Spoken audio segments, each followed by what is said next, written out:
can't do nothing down here but buy some fentanyl and join the rest of the party. You invited every dope fiend in the United States to come to San Francisco and use drugs. You see people sitting on the streets putting needles in their arms. Somebody blew fentanyl in my face. I almost died from that. Yeah, I'm fentanyl. They're robbing old people, even my mom. If there's 1,000 calls for service and there's 10 police officers, you may wait. I blame the legislator and the mayor. The last time Trump was the president, I mean, at least there's some changes. I will f*** you up, bro. You don't have a signature to record us. Avi Mini for Rebel News in the heart of the Democrats' most successful city, where we're starting my tour for aviacrossamerica.com. Ezra, why are we starting here? When you say it's the most successful city for the Democrats, it's because they win here. For 60 years, the mayor of San Francisco has been a Democrat. Their presidential candidate, Kamala Harris, is San Francisco personified. This is where she started. This is where her illicit affair with Mayor Willie Brown catapulted her to high office. And if you look around the streets of this decaying city, you'll see what her policies look like if they're manifested and what it would look like across the country. If you want to know what America would look like under Kamala Harris, come to San Francisco. So we did. And we're going to stick around talking to the locals. But don't go anywhere. aviacrossamerica.com. Check out all our upcoming tour for the next month until the election. aviacrossamerica.com. And if you like what we do there, please chip in a couple dollars to help us cover the cost of hiring the RV and getting across this great country. Is this city safe? No. This is the most horrible place you could be in San Francisco right now, because it's like gunfire, yelling and screaming every day. Everybody come out with their machetes, with the guns, AR, everything. And that's why you think we should come out at night? Yeah, to expose all this. Yeah, walking zombies around here. That's about it. Is it easy to police this city? Oh, no, absolutely not. We're 600 short. Yeah, that's a lot of people. You say you're 600 cops short in the city. How does that manifest itself? Like, give me an example of a problem that causes. There's not enough police on the street. So delayed calls for service, officer safety issues, because there's not enough people to back you. As of right now, I hang out on the street. I'm trying to get a job. I just got out of jail, actually. And where do you sleep? Really? I just stay up all night as of right now, because it's not like get my stuff stolen. Yeah. The moment you fall asleep out here, your stuff goes missing right away. How is it living in this area? Oh, man. It's not safe. And you can just walk around here by yourself. Maybe you can do that, but then you never know what's going to happen. These people are crazy, you know? Everything dead, everything closed down, can't do nothing, can't eat, can't shop. All these restaurants got rats and roaches down here. I don't eat down here. They're robbing old people, even my mom and my sister, in front of our own house. Democrats say they banned guns, that it's safe now. Is it not safe now? I don't know. I don't believe whatever they say. I think it's a problem that so many people on drugs. They on drugs. Why are so many people on drugs here? Fentanyl. It's killing people. And they do it like it's water. It's fentanyl. They need to get rid of that. They need to get rid of a lot of things. You see people having fentanyl, bending over. It's horrible. I was smoking a cigarette, walking down the street. Somebody blew fentanyl in my face. I almost died from that. Just by the smelling of that almost killed me. They had to bring me back to life. What substances are you on? Are you trying to get off them? Yeah, I'm on fentanyl. I was boxing for it. I'll try to wean myself off of it with. Yeah. How long you been on fentanyl? About 2.5, 3 years. You're not gonna stop until you're ready yourself. A lot of people don't want help. Here's the problem, though. You can't throw them in jail. You can't be draconian or anything like that. You can try to help them, but they got to help themselves first. If that individual, whoever it is, don't raise their hand and say, hey, I'm sick and tired of being sick and tired and I need help, it's not going to work. Is there anything in the law that could allow family or even a well-meaning organization to sweep these folks off and take them to get clean? Like, is there any tool to save people who don't have the inner motivation to save themselves? Well, I think it's a generalized question, and the best thing I recommend is this. Let's take advantage of our representative democracy. Talk to the people at your local level, your city level, your state level, and finally at the federal level. Address the concerns. Look at the lessons that we've learned from the legislation we have passed and haven't passed across the decades. Look at their cumulative effect and what we have now, and let's come up with something. What if someone came in and took you off the street here and put you somewhere, even if you didn't want to go there until you were clean? Would that work, or is that just not going to work? That'll work. San Francisco doesn't have a law against it. So therefore, it's a town everybody can go, hey, come here and we can do whatever we want and we're not going to get in trouble for it. So this is a convenient place to take drugs in San Francisco? It's just a convenient place if you're doing drugs.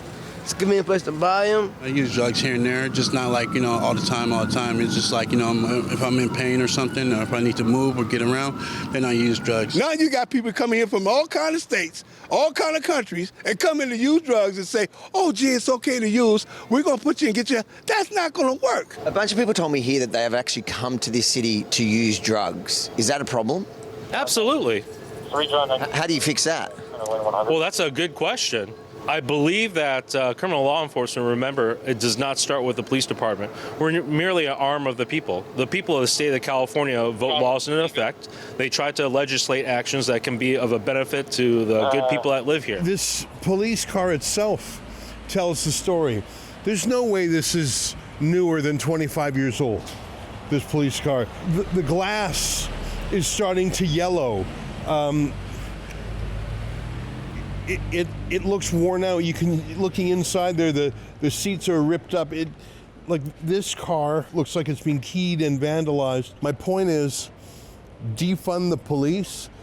That's already happened, and even the police that are here, they have no mandate. They have no instruction to clean up this town. I don't even know why they have a police force here. I literally said to Avi, is this even a real police car, or is this, sometimes people buy a used police car for some other purpose, maybe to deter crime. This is a real police car in service. It's 25 or 30 years old, and the dilapidated state of it speaks to everything that's going on. What do you think? Am I reading too much? I didn't think this was real. It looks like they've defunded the police 25 years ago. Somebody stole my money in my room, my next door neighbor. And I've been trying to file a report.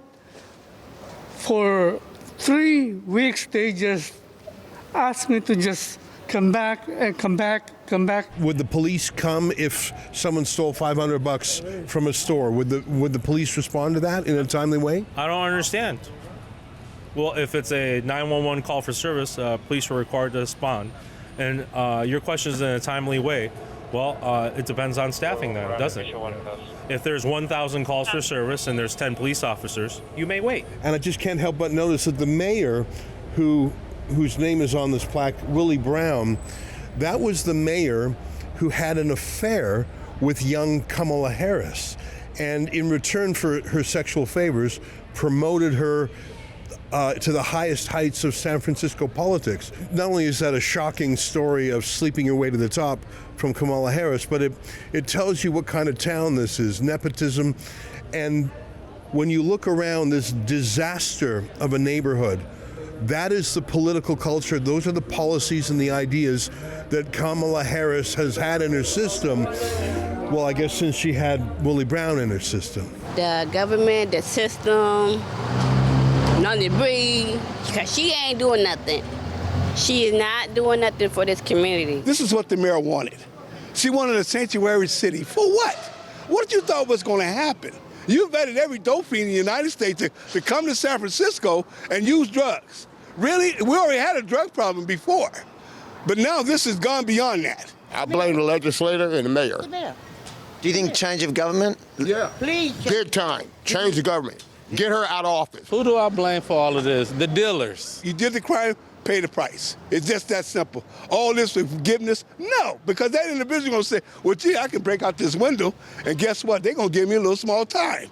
No, you got to change that thought. You should take your camera and have them look across the street on Jones Street in front of this after-school program using drugs. That's nothing for kids to come see. Kids gonna be coming out of the right here, baby. So can y'all please like? Can you not record us? Thank you. Let's go. Yeah, do not record me. You don't have a signature. You up, bro. You don't have a signature to record us. Hey. Record me, bitch. He's doing his job. Record me. Okay, well, that's doing his job. Hey, you're gonna get sued. Damn, this place is wild. But don't go away. We'll be right back after this short ad from our sponsors. Here's a message from our friends at Goldco.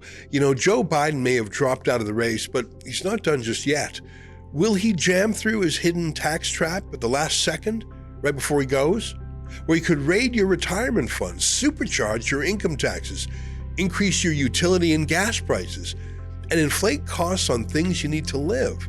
Some or all of this could affect you or your family in one way or another. I'm telling you, if you wait and see, you may as well kiss your retirement savings goodbye. The good news is you can get prepared, but you better hurry.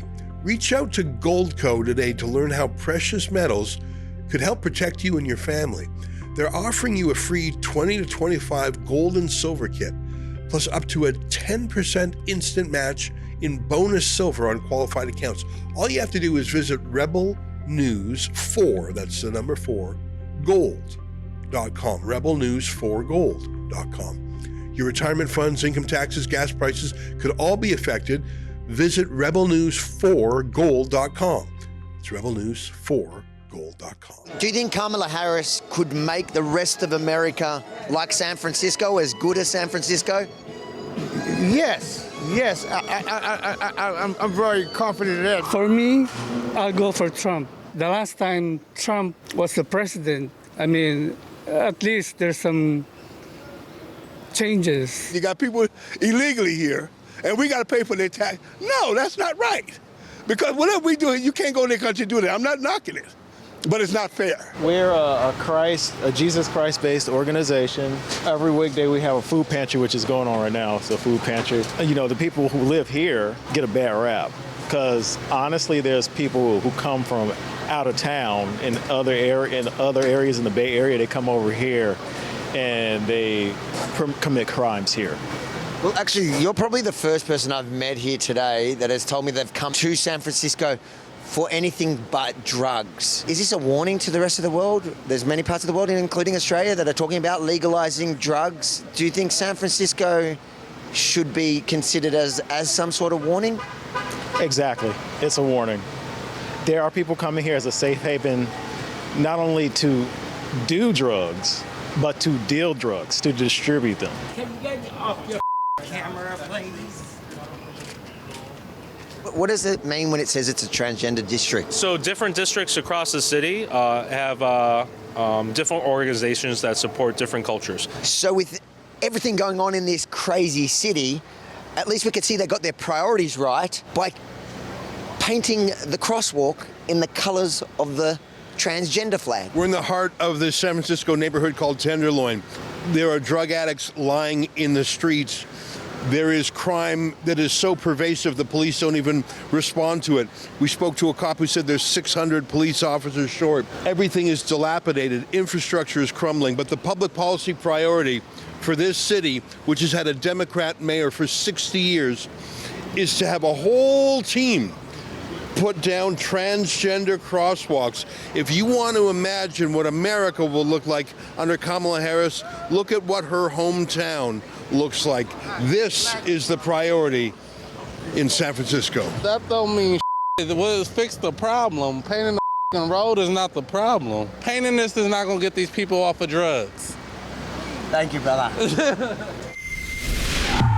If you think it's important for the world, but especially Americans, to see the threat of a Democrat-run city for 60 years, what Kamala Harris potentially would bring across America, make sure to like, comment, but most importantly, share the warning with fellow Americans. And then head over to aviacrossamerica.com, bookmark the page. This is only our first stop on the tour for the next month. There is so much to come and I'm excited to take you along. aviacrossamerica.com. And if you like what we're doing, yes, we have minor sponsors, but we need your help to actually cover the big expenses, hiring an RV, getting across the country for a month. We cannot do it without you. aviacrossamerica.com. Let's do it.